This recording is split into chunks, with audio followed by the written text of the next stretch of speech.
所以就不送世子了。你帮我转告他，我欠武当的，永远不会忘。嗯，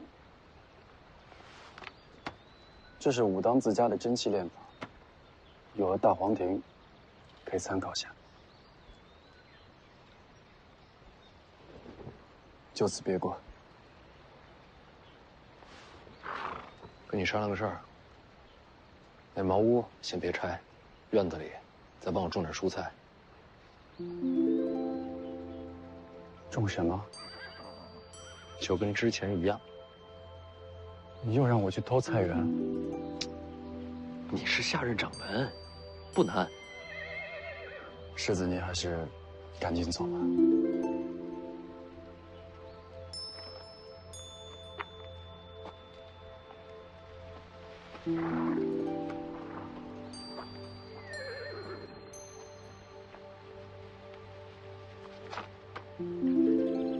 干嘛？你会骑马吗？不会怎么了？没怎么。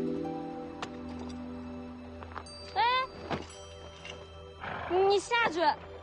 我下去了，你怎么回北凉啊？我自己学呗。那茅屋跟菜园子都给你恢复了，跟我没关系。走之前再问你个事儿。你说，你到底什么时候去江南？见我姐一面都不敢了。等我成为天下第一，就能下山。下山之后，就去见他。天下第一，要等多久？会有那一天的。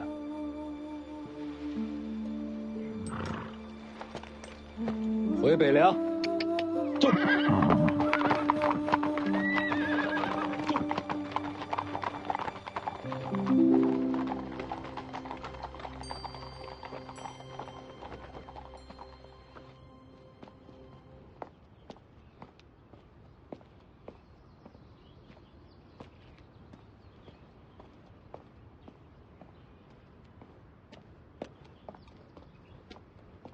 人走了啊，让你去江南。师兄，我是喜欢徐之虎，可我也喜欢武当。我成不了天下第一，我是不会下山的。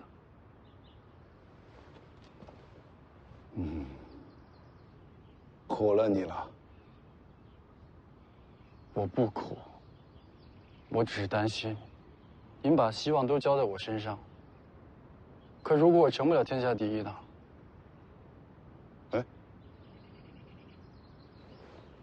咱俩可是多年没有一较远近了，怎么样？今日比试比试？不好吧？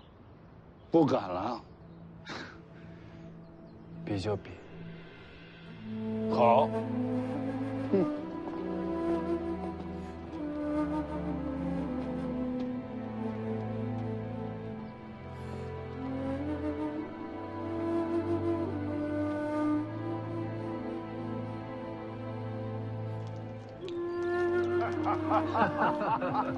怎么样，师兄？今日比你好吧？我可是为了大黄庭的人，这叫虽败犹胜。可是这种事情，跟大黄庭有什么关系啊？小师弟，安心的做你自己。我跟师傅的眼光是不会错的。你就是未来的天下第一。到你下山的时候，可得风光点儿，对你大师兄长长脸面。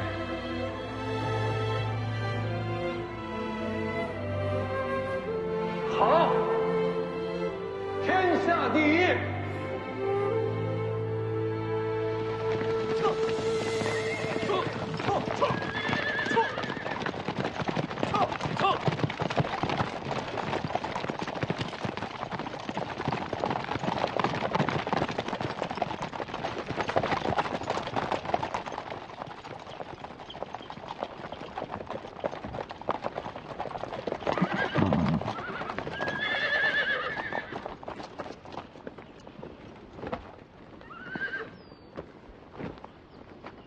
世子终于回来了，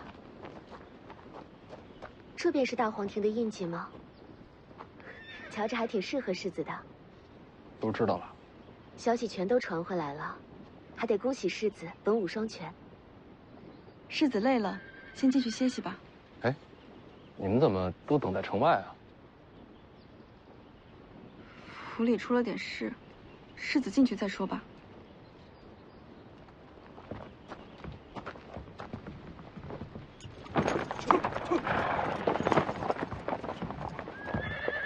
挺好，儿子，终于把你等回来了。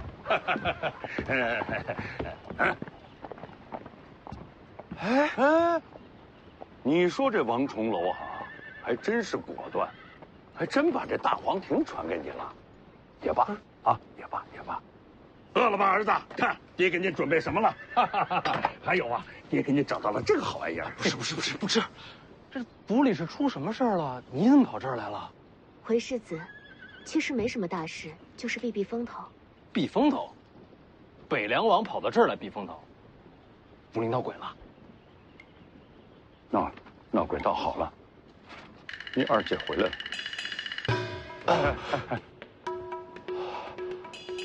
你把我学武的事告诉他了？还用我告诉他吗？这天下人都知道了。我还是回武当待几天吧。这不成，我跟你说，我已经告诉他你在回北凉的路上呢，他现在正在家里等着你。徐骁，你这是把我顶前面了。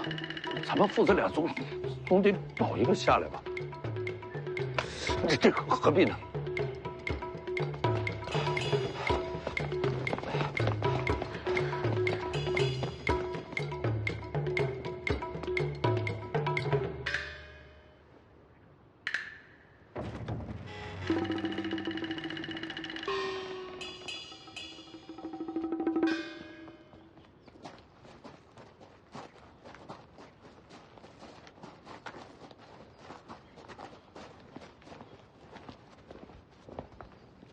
你看见他了？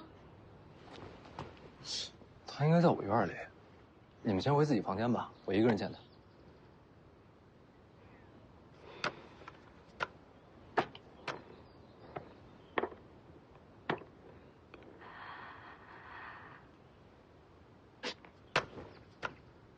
带着。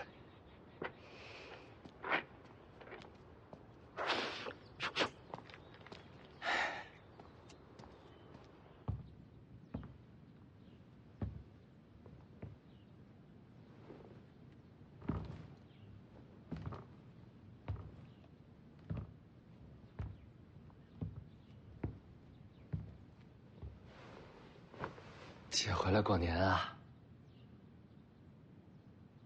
我在武当用山石给你刻了一副棋子，您瞧瞧。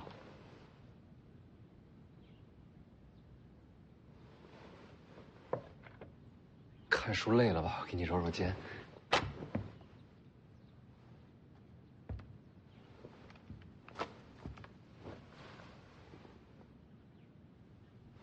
姐在上阴学宫待的还习惯吗？听说你学武啊？老黄死在了武帝城，我想把他剑匣取回来。姐觉得学武不好？学武随你啊。我只是没想到，在你眼里，老黄胜过了北凉。这怎么说？到了今天，你都还没有决定接过徐子淇。我是觉得自己无法胜任这千斤重担。够了，姐，你想怎么做，随你。多谢姐高抬贵手。姐，你去哪儿？姐，你消消气。我马上回上阴学宫，看不到你，我就不生气了。你这就回去？年都不过了。这我亲手给你刻的，你好歹看看。哎，我看过。姐，我不是小孩了。你们都想让我坚守北凉，没问我愿不愿意吗？你有什么资格说你不愿意？每个人都应该决定自己的活法。你什么都不明白，白活了这么久，你连你自己身上的责任都看不到。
怎么是你？听说你又刺杀过徐凤年，不敢认？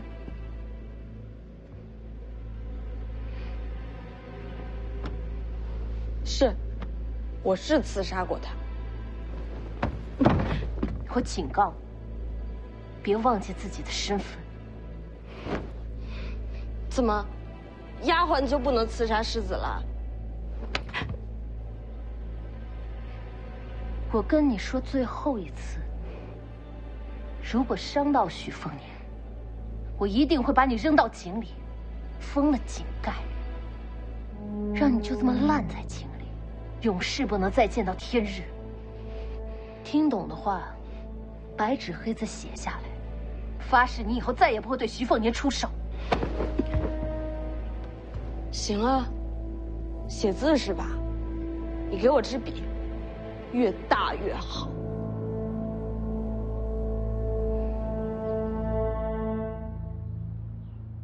记住我说的话，我徐渭雄说到的，自然会做到。巧了，我也一样。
二小姐策马而去，已经出了灵州。她倒是来去如风，闹半天千里迢迢赶回来，就是为了骂我两句。二小姐对世子的期望很高。她是上阴学宫数十年来第一奇才，我可比不了，也不想学。教你写的？嗯，这字儿不错。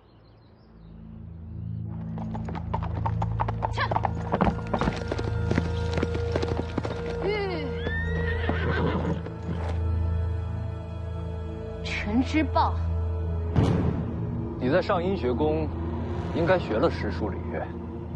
我学什么，与你何干？学了这么多，杀气还这么重。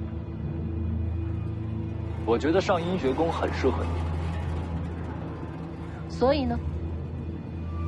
所以如果没事的话，你就别再回北凉了。你觉得我是乱世之一？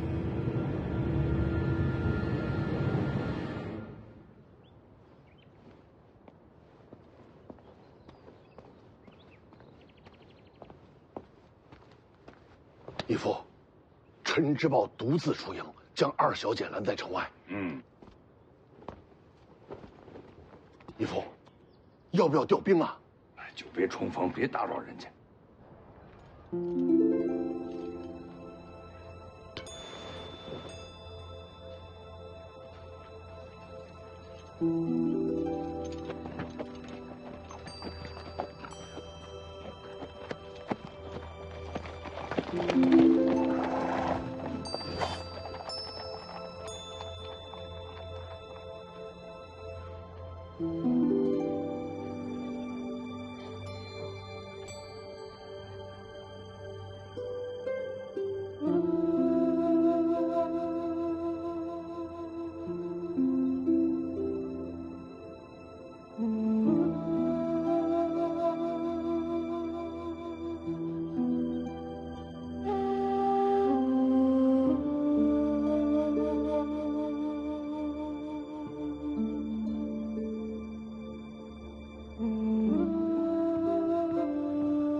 找我干嘛？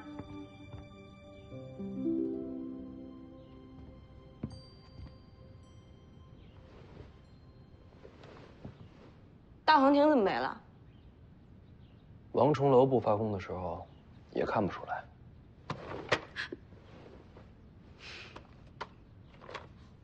做什么？武当的泰拳感应篇，洪喜相给的。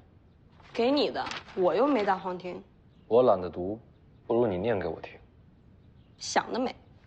每读一字，给你1文。1文钱。1字1文。2文。就1文。你多读几本，一样能读穷我。不止1本。你想啊，我要习武，就得读书。就说眼前这一本《泰拳感应篇》，我让红薯粗略算了算，大概6000来字。全本读完，我算你7贯钱。开张酬宾，你很划算。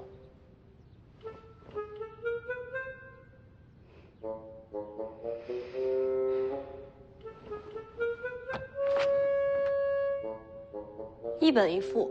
行啊。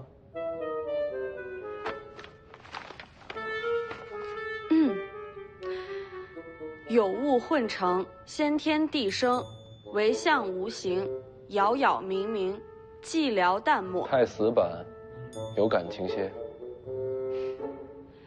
有物混成，先天地生。稳重些。你到底要怎么样？我花钱请你读书，你是不是应该有点质量？我出去一趟，你先读着，好好想想怎么读最合适，我再回来听。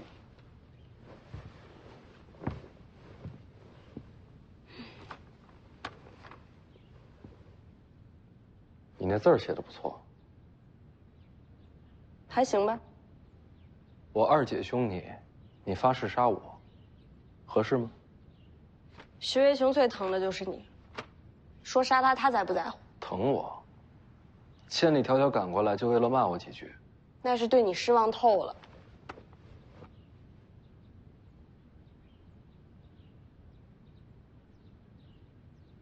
你说我二姐为什么一定要让我接受北凉啊？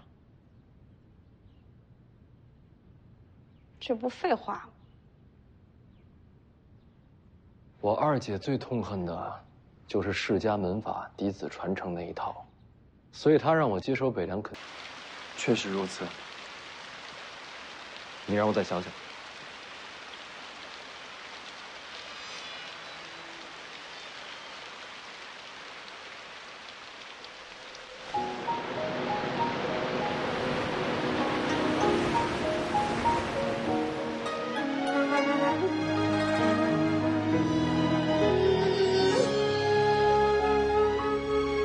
这段路的尽头，就挥一挥手，用这份遗憾欢笑对匆匆。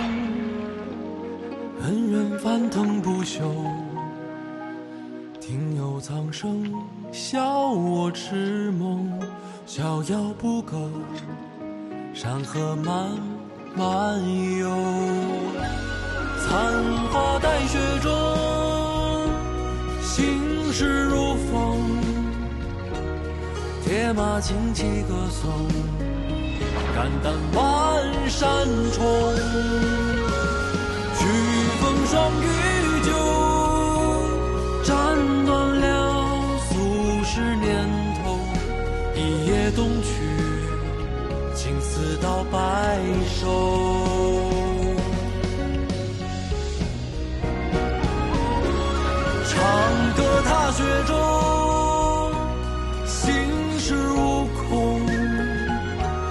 消散爱恨与风，不语也无求。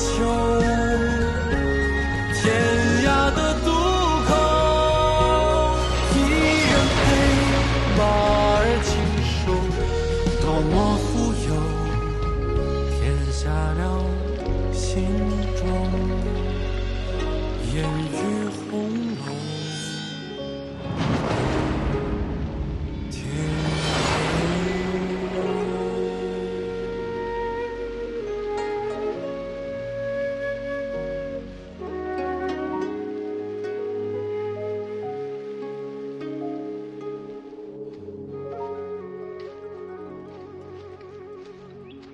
今天居然没晕倒，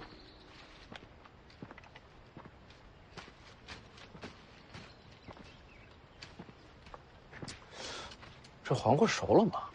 不许动！没熟啊？这是我的菜园，你种菜又不让人吃，你种菜干什么？我愿意。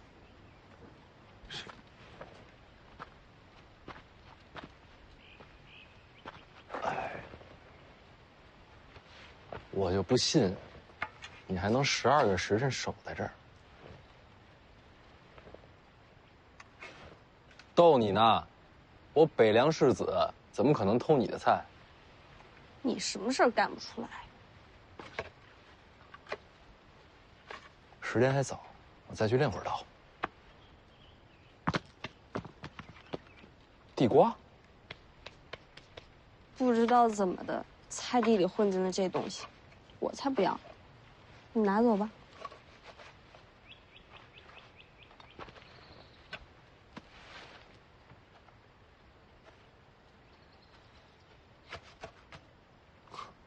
走，别烦我。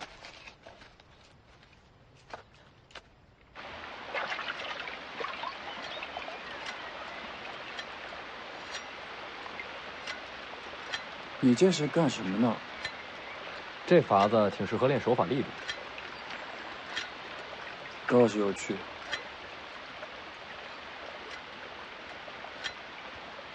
世子，江妮姑娘每天把那个菜园当禁地一样守着，你这地瓜不是偷出来的吧？我担心她回头会砍死你。武当山上谁敢动那丫头的菜园啊？那江妮姑娘为什么那么喜欢菜园子？大概是因为从小到大，从来没有什么东西是真正属于她的吧。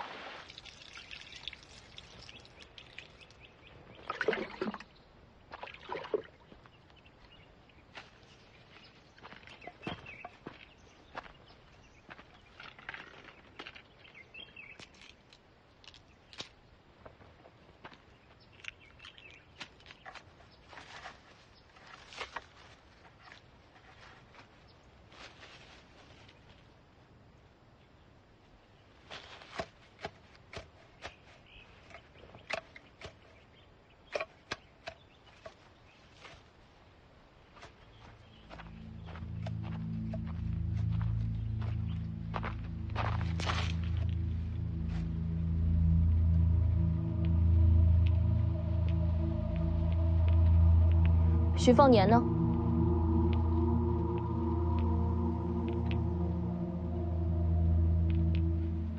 问你话呢？徐凤年两兄弟人在哪儿？这下人难道听不懂官话？你在踩我的菜！大胆！等等，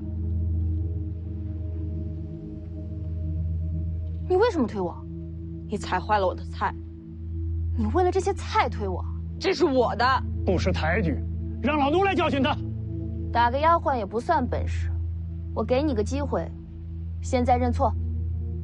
是你先踩进来的，把这菜园给我毁了。是，快！是。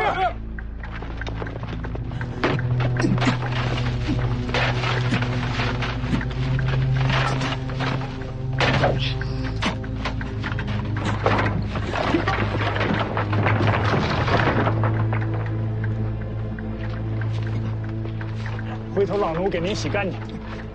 不要了，回头烧了。是。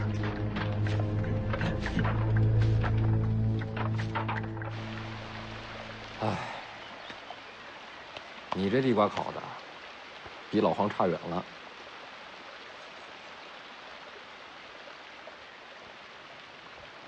世子，你练武是为了上武帝城？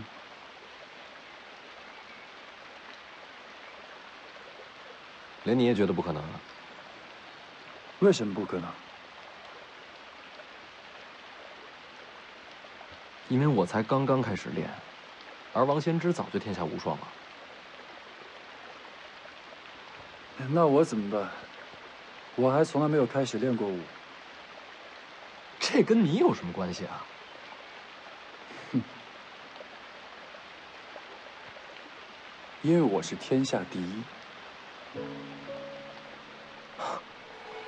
你，天下第一？对，我肯定是天下第一。那你什么时候开始练武啊？没打算练。然后你要当天下第一。我答应过掌门师兄，不成天下第一，誓不下山。我总是要下山的。你就从来没想过，这事儿不可能？我相信自己，所以世子你也要相信自己，你一定能登入武帝城，取回剑匣。哼，听上去好像是两个疯子在聊天。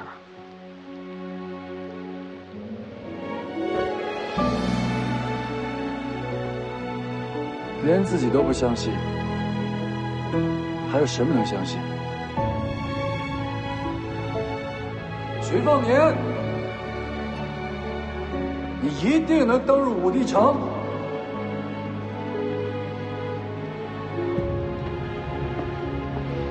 好，洪喜相，我等你天下第一。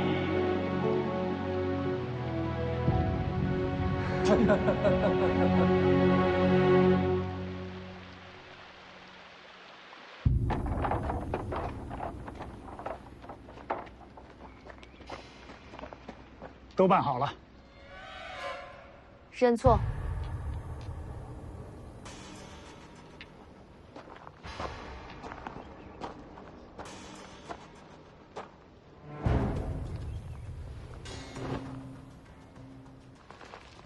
要哭？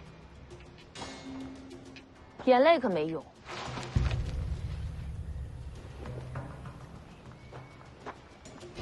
放肆！别过来！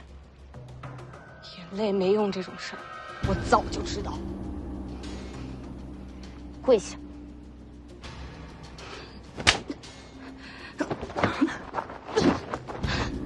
你还想还手？您何等身份，无需亲自动手，别落了脸面。张嘴，打到认错为止。是，上。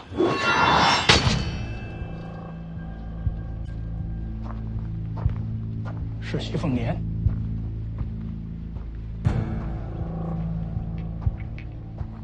这位想必就是北凉世子了。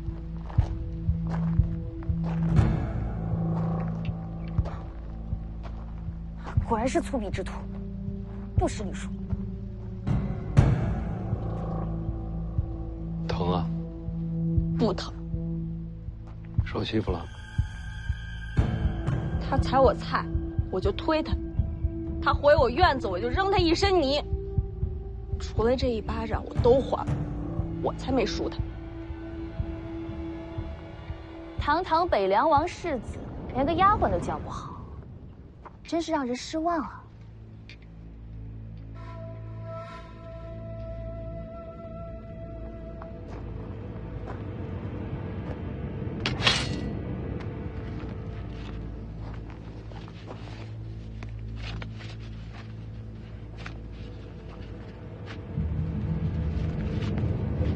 你这是什么意思？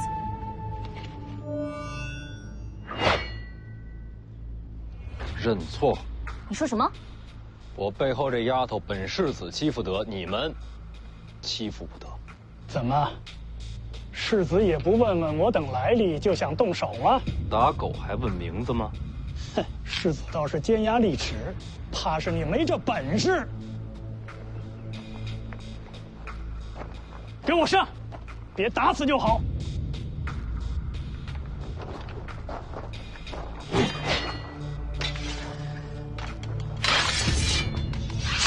这就收到了。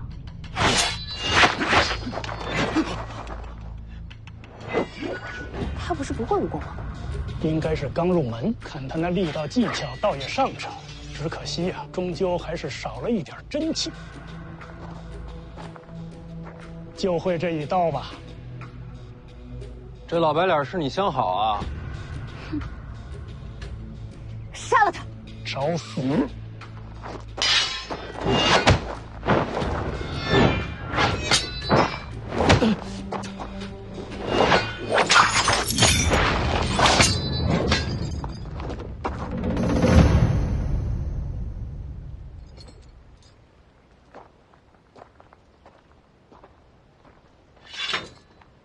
刀握紧点儿。阁下何人也？要打就打，你管我是谁？徐凤年，你知道我是谁吗？当年隋国在泰山挖了2颗夜明珠，这事儿我还是听说过的。隋珠公主的名号不就这么来的吗？既然猜中了我的身份，那还不跪下？应该是你跪我吧。3年之前咱俩有过婚约，虽然我外出游历3年，这婚事没成，但你也得算我半个娘子啊。徐凤年，我这人好说话，你不用跪我，给他道个歉就行。你让本公主给一个丫鬟低头认错，凭什么？前辈，打得赢吗？当然。就凭我这边能打呀！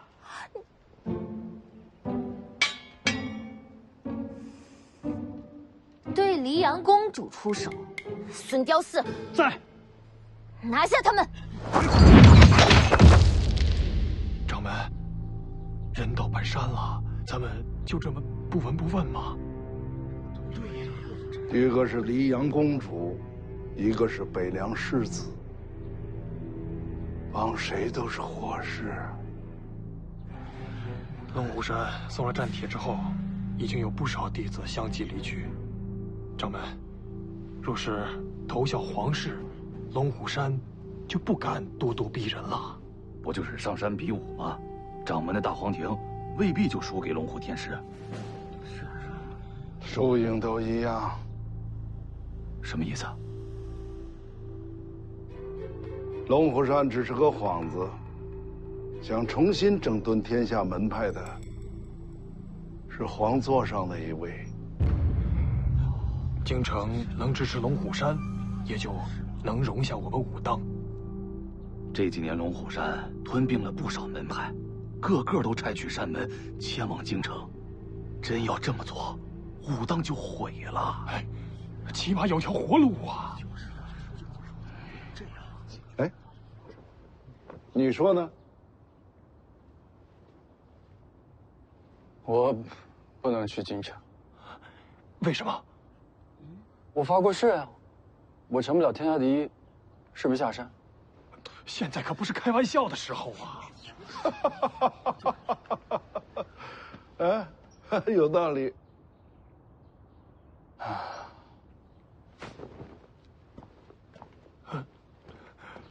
掌门，掌门，掌门，掌门！哎，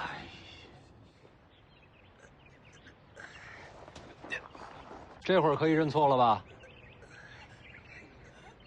你到底要怎样？听不懂人话，叫你认错。不用认错，我只要我的菜园。什么？还我菜园！你好大的胆子！那就不认错，赔菜园。这破烂菜园能值几个钱啊？我说它值1000两黄金。好，1000两就1000两，回头给你送过来。回头？想赖账啊？现在没钱。手上拿的那是什么？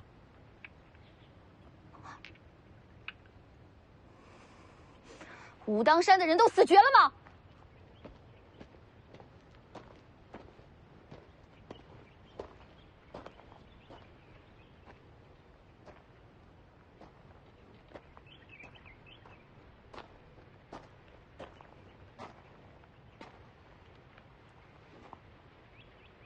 你是武当的？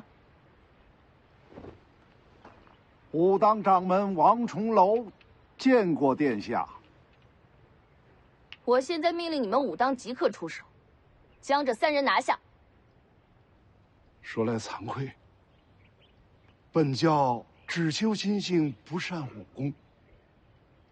武当山连皇室之命都敢违抗，实在是武功低微，让公主失望了。你这是要让自家山门万劫不复了。哎，我刚刚听到殿下跟世子说起了黄金，倒不如由贫道先替公主。都给你。前辈，请收刀。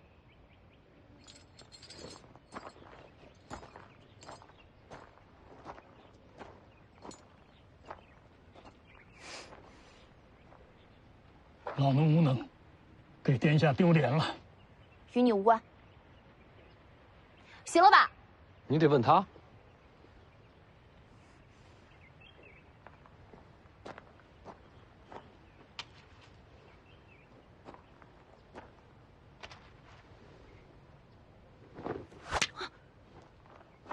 我只要菜园，你把它变成刚才的模样。那个，这丫头不识货，你那俩珠子，不要的话给我。你要，我偏不给。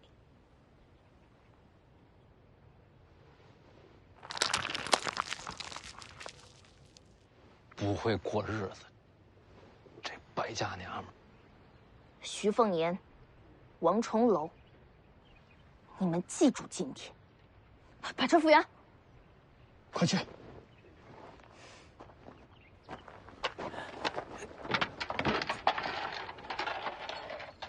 停下！又怎么了？我想了想，你的人太脏了，还是别动我的菜园了。你是故意羞辱我？你给了我一巴掌，我羞辱你，勉勉强强算还清了。你还有什么话说？公主请自便。寻龙巷呢？殿下是来找我弟弟的，嫁我不成就要当我弟妹？你别欺人太甚了！我弟弟已经被人带去龙虎山了，不信你问掌门。贫道可以作证。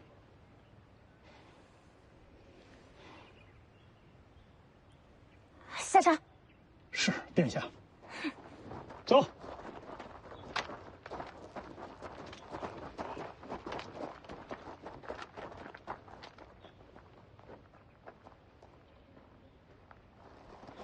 掌门，这可太不给公主面子了。世子可有闲暇聊上几句？等我一会儿。贫道在世子练刀的瀑布处等你。马上就来。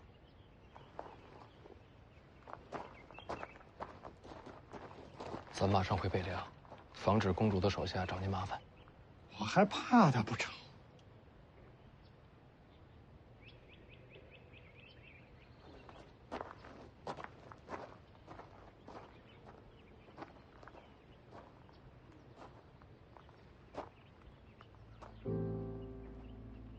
结妻了？我没惹他，是他先踩我菜的。我知道。他是找你来的。是我连累你。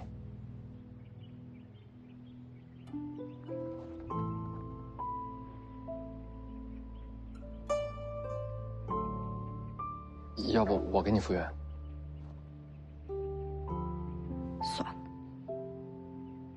我就这命，我什么都不该有。就算拥有点什么，最后也都会这下场。这世上哪有这样的命？我父王没了，母后没了，家没了，国没了，所以不用复原了。我生来就欠这世间的，都会了才好。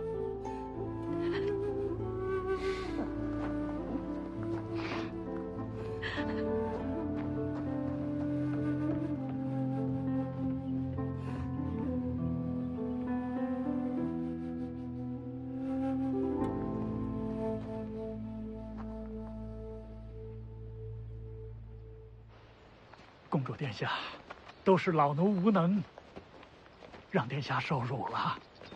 派人查查，徐龙相是不是真的去了龙虎山？是，殿下。你觉得徐凤年怎么样？回殿下，此人胆大包天。胆子大不大不重要，关键是人够不够聪明。此人倒是言辞犀利，应该不是愚蠢之徒。我觉得正好相反，此人莽撞无知，是真正的蠢材。殿下，为何对其评价如此低下？京城和北凉的关系微妙得很，表面上君臣齐心，暗地里毛。他徐凤年若是真的聪明，便不该说穿我的公主身份。万一闹得不可开交，北凉和京城都无法收场。哦，殿下方才是故意惹怒徐凤年。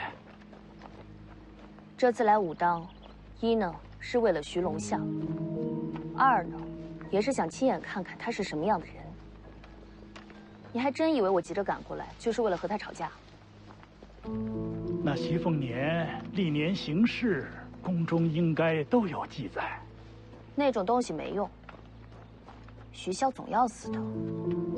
徐凤年本性如何，对皇室威胁多大，总要亲眼瞧了才知道。原本准备了不少手段，没想到一个丫鬟就让他乱了方寸。北凉交到这样的人手里，也算是徐家气数将尽了。当如殿下所言。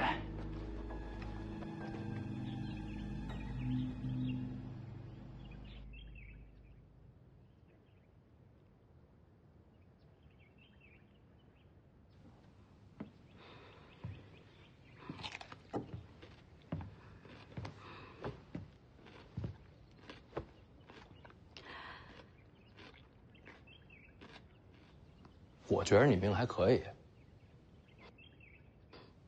虽然是历尽苦难，但终究最后做了我的丫鬟，也算是否极泰来了。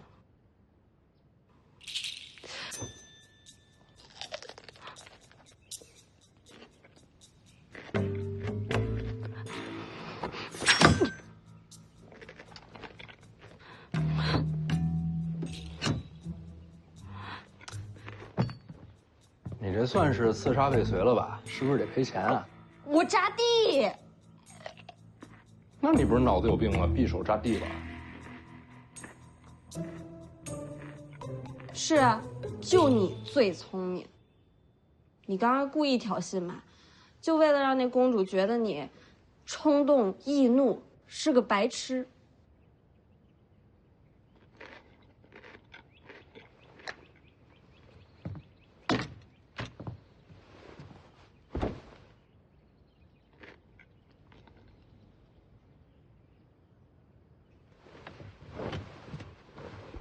有那么一点点是故意为之，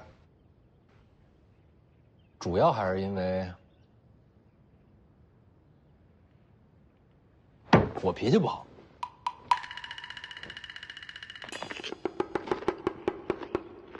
那你就是真白痴。你呢？明知道对方人多势众，你还针锋相对，那不是自找苦吃吗？这世间如铁石利刃，我偏就不服软。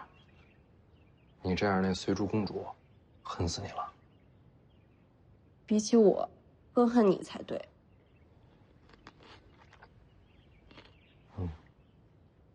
管他做甚，吃瓜吃瓜。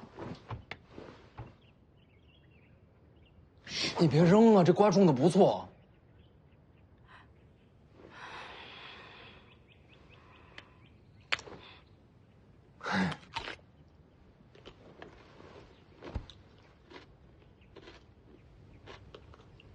那还有几根。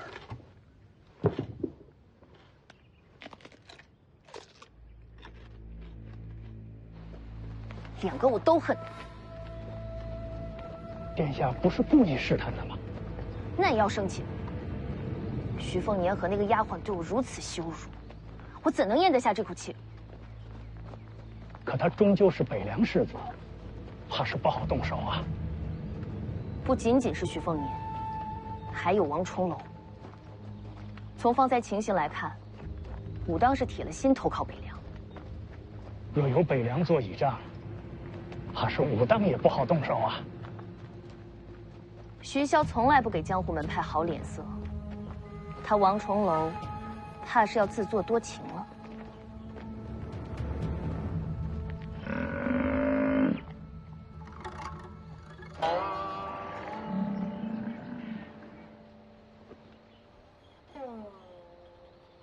前方何人在此挡道？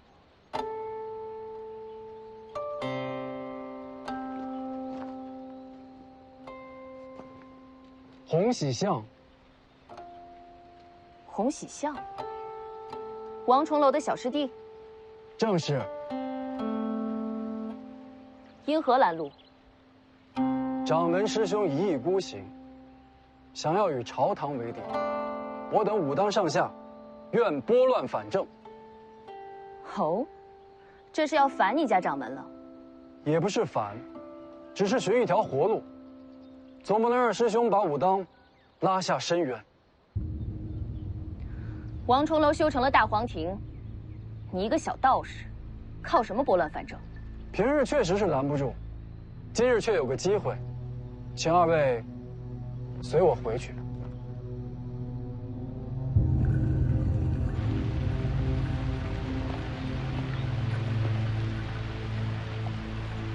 刚才多谢掌门仗义直言。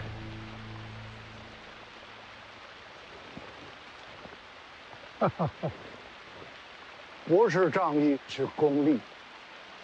方才那局面，我为您说话，就是要告诉公主殿下，武当已为北凉马首是瞻。其实掌门可以两不相帮。世子觉得江湖如何？肆意洒脱，令人向往。江也好，湖也罢，原本无足轻重。朝堂之争才是水下暗流，能激起滔天巨浪。所谓江湖门派，不过是水面上的几叶扁舟，若无根基，随时便有倾覆之象。眼下最大的两股暗流，便是京城与北凉了。武当已处在积水滩头，若再是瞻前顾后，两不相帮，终将被巨浪吞没。我大概明白了，武当是想投入北凉旗下。自不朽，陪您上山的那位，大约就是这个境界。过了金刚境，便是指玄，更是妙不可言。建九皇就曾是指玄境。老黄，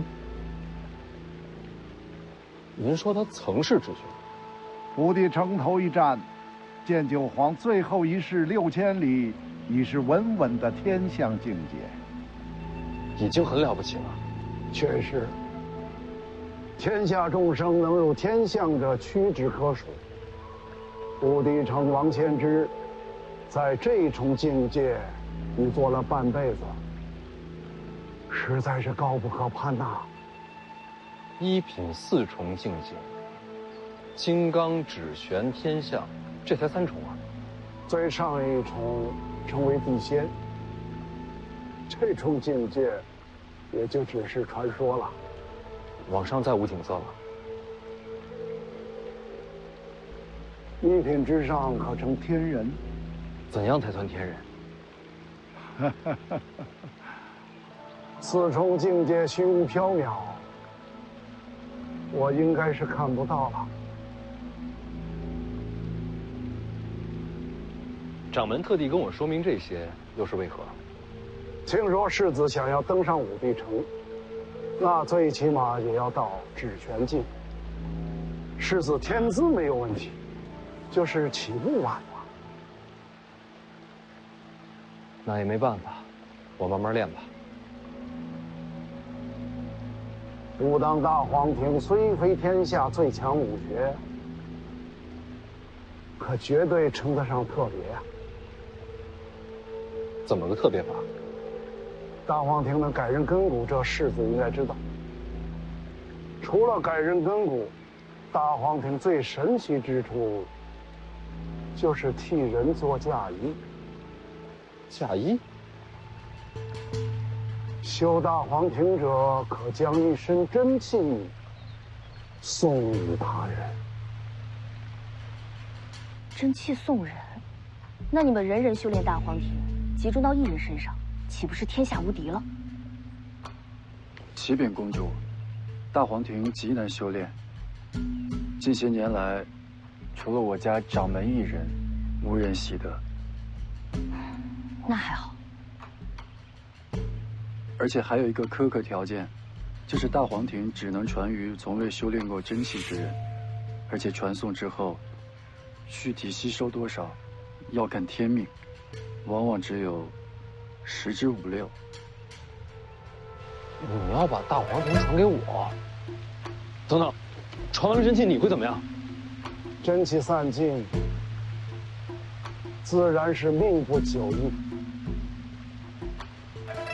你疯了吗？听到清醒的。你为了帮我，你命都不要了。我跟你不熟啊。不是为你，是为武当。我说得很清楚了，依靠北凉，武当才能传承下去。许孝不会同意的。不重要，只要看到我为你传功，谁都会相信。武当已是北凉麾下门派了。谁能看到啊？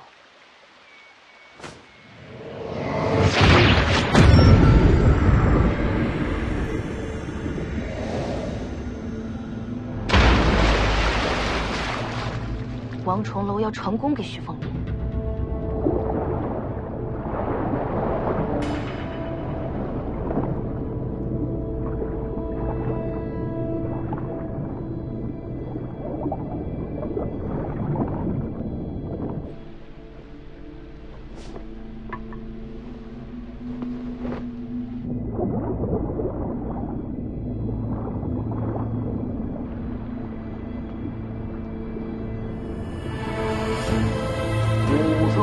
霞分暮霭，闭目内敛自相望。才知我身皆洞天，原来皇庭是福地。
死了，活不过来了。可是你还有爹，还有姐姐，还有弟弟，我全家就剩我一个人了。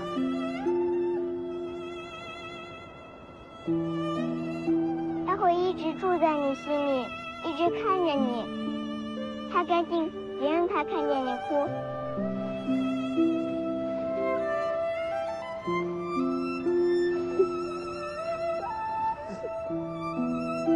这就是大黄庭传功。武当果然已经归顺北凉。公主，眼下正是时机。此话怎讲？此时打断他们二人，让内气冲乱徐凤年的经脉，他整个人就废了。公主，请稍等。可你这么做，徐骁岂不恨死你？徐骁岂能依靠？好，你若成事，朝廷必将传旨封你为武当掌门。多谢。一起出手。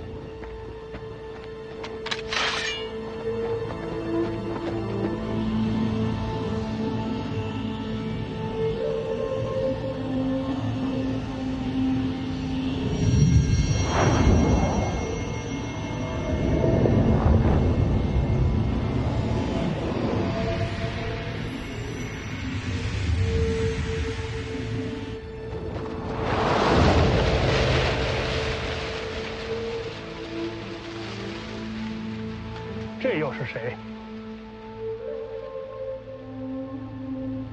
小王师兄，怎么从紫竹林里出来了？别再上前了。再这么下去，掌门师兄一身功力就全废了。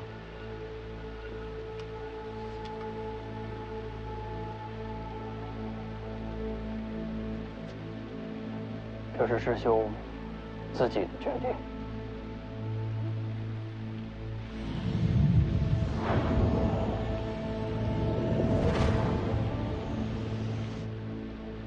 怕是要来不及了。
晚了，来不及了。哎，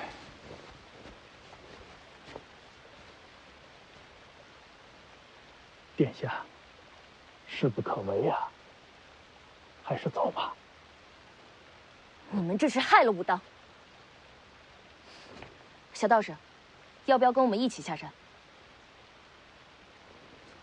公主，我就不下山了。掌门师兄功力全失，武当定会重选掌门。我想试试，若能成为掌门，或能力挽狂澜。很好，你放心，朝廷必定全力支持你兼任武当。多谢公主。那徐凤年快醒了，还请公主速速离开。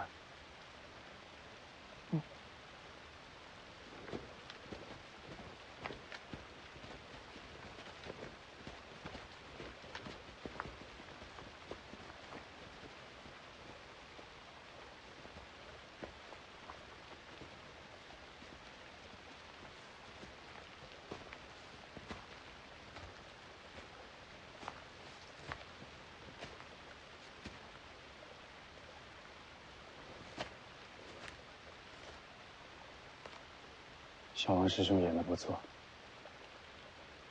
少说话，多动手，也不算难。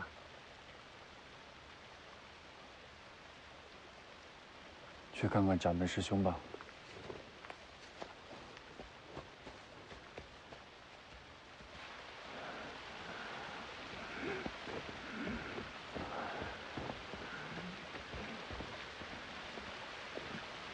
师兄，没出差错，公主应该是相信了。借北凉之威震慑龙虎山，再让京城为你助力。这样一来，你接手武当，就万无一失了。师兄，别苦着脸，用我这身大黄庭为武当换个未来，这是赚了。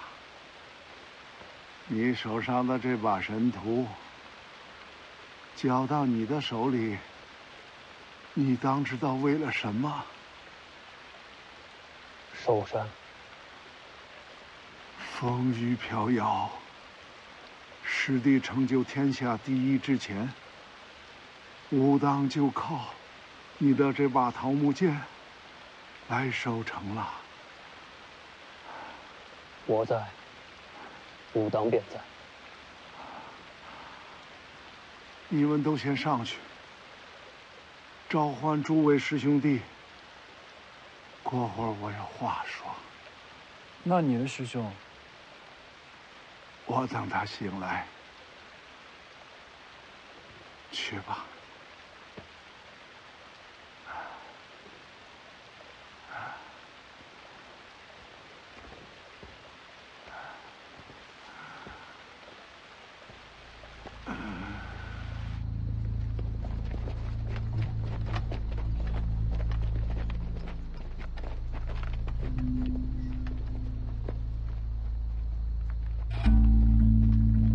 殿下，未见有人追来，即刻回京城。是殿下。那徐凤年得到内力之时，要不要即刻传信京城？徐凤年不过是个蠢材，有武功又怎样？在天下大事面前，个人无用，不值一提。殿下所言极是。倒是先把武当的消息传回去。可以确认武当已经归顺北凉，叫龙虎山别太强势了，不能为了一个小小的门派去挑衅徐骁。是殿下，我这就放出飞鸽，传输京城。还有，洪喜相心向京城，尽量支持他接掌武当。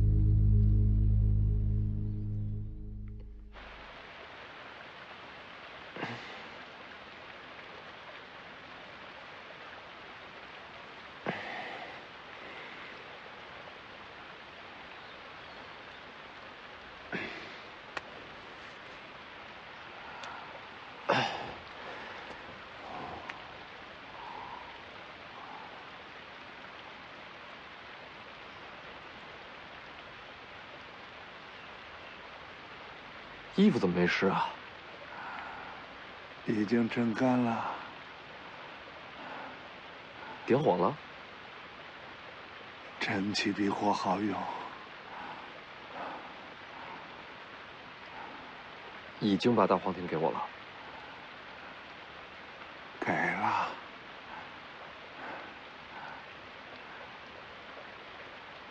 没感觉有什么不同啊。看来世子还挺契合这真气。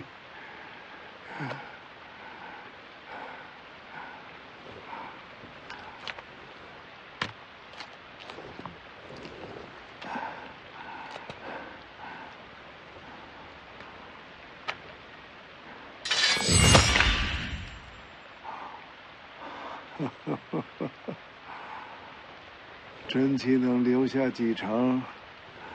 就看你自己的造化了。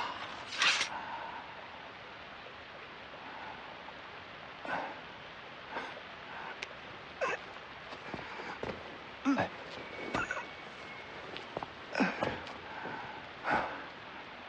多谢。要上山顶？我负你。有劳世子了。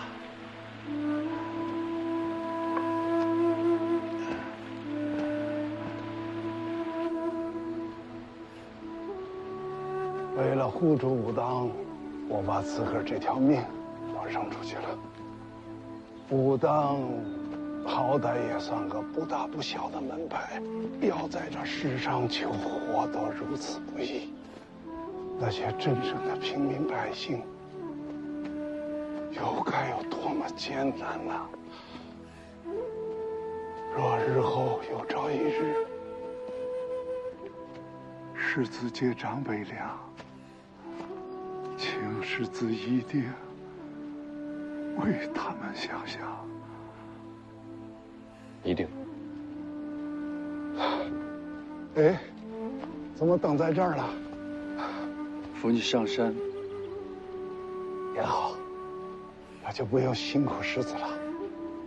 是啊，眼下年关将近，世子也该回北凉了。成功的事儿你早就知道。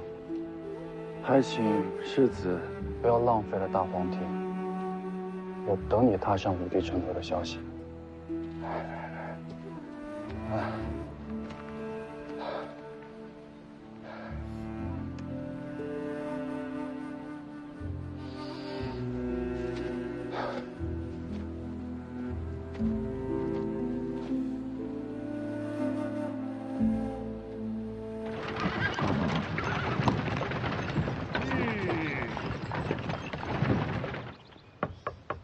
公主殿下，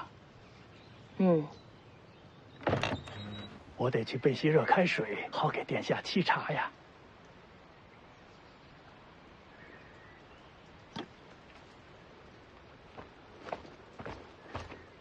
跟着我干什么？这时候应该去守护公主殿下。是。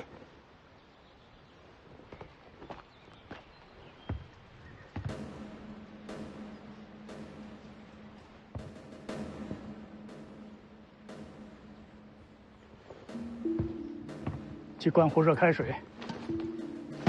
怎么样了？情况有变。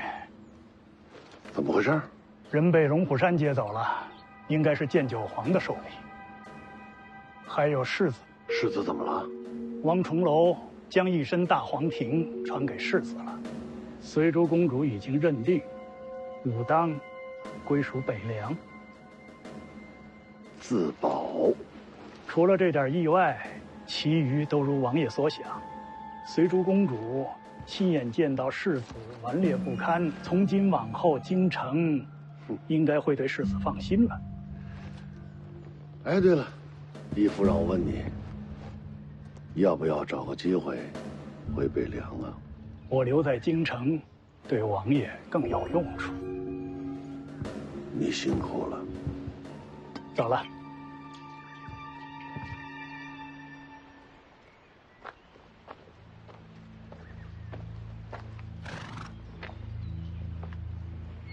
公主殿下，可以出发了。给钱了吗？给过了，5文钱。这些小民也是辛苦，给店家再送5文。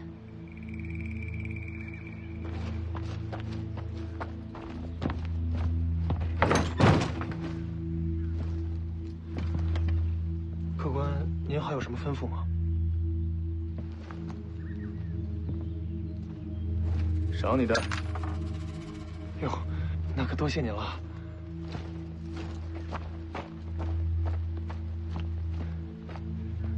殿下，钱给到了。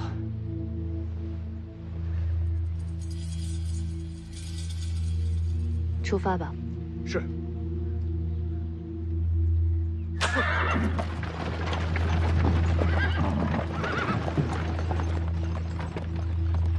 孙雕四说的没错，随珠公主刁蛮的外表下，藏着颗多疑的心。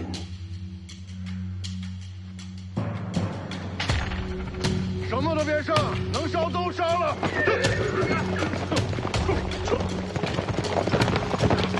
去武当接世子回家。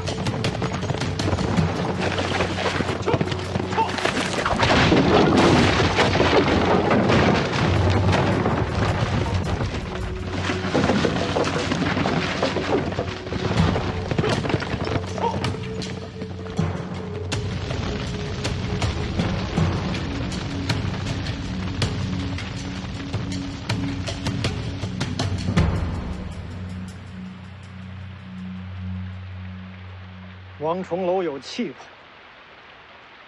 我也没料到会是这样。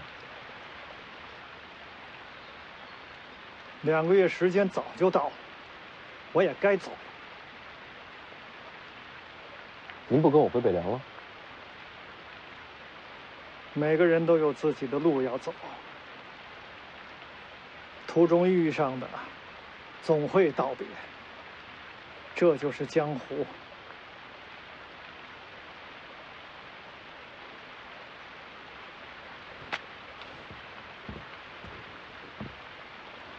多谢前辈授业之恩。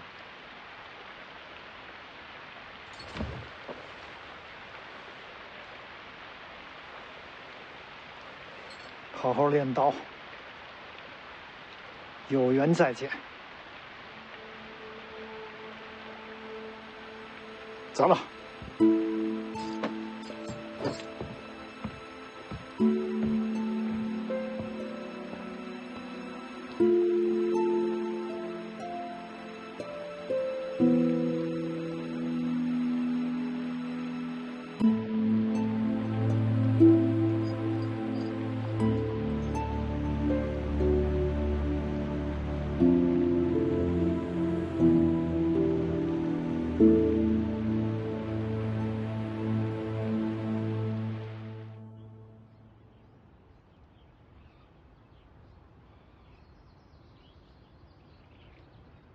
都来了，掌门。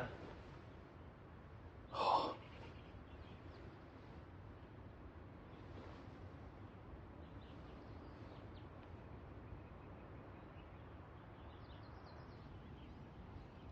从今日起，武当算是逃过了灭门之祸。我只有一句话告诉诸位：我死之后，洪喜相接任武当掌门。师兄，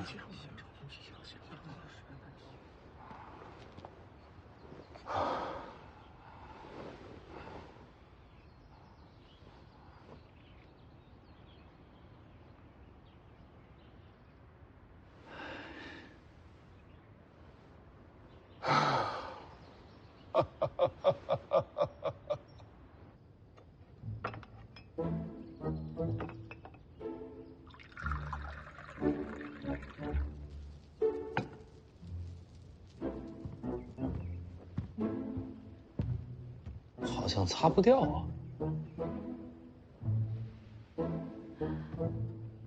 这就是大黄庭。江念，你说我是不是不应该来武当啊？别得了便宜卖乖，你如果不要，可以给我。传功会死人的。死了最好。再说我也不会传。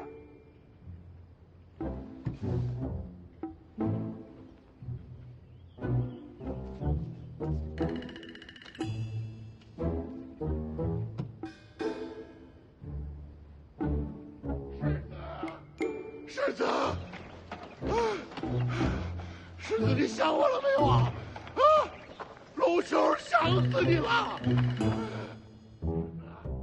江念，咱们该回家了。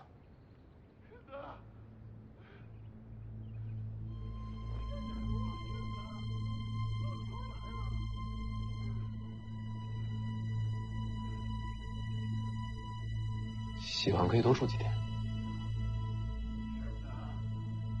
没必要。